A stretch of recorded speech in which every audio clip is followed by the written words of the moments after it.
Hello and welcome to KATV India. The world is watching Washington today. Ukraine's President Zelenskyy is meeting US President Donald Trump, a meeting that could shape the future of the Russia-Ukraine war. With European leaders standing by Zelenskyy's side, the stakes have never been higher.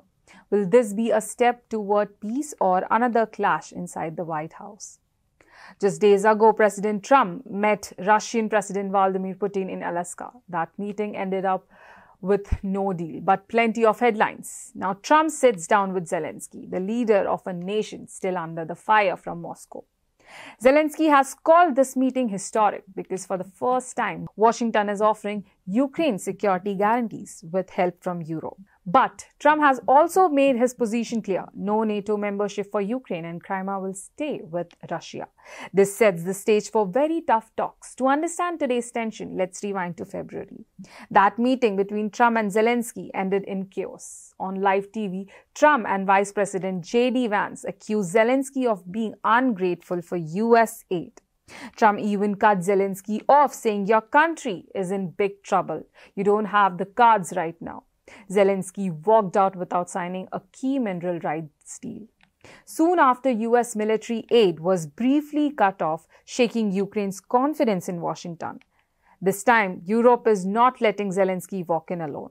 Leaders from France, Germany and Britain have flown in to stand shoulder to shoulder with Ukraine inside the White House. European Commission President Ursula von der Leyen said the message is clear: shared strength will force Russia to peace. For Kyiv, Europe's presence means protection from being pushed into a deal on Trump's terms.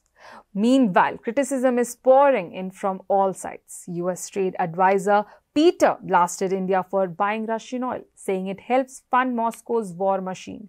And Trump, as usual, hit back at critics on social media, denying he was defeated by Putin and calling the reports fake news. But for ordinary Ukrainians, the question is simple.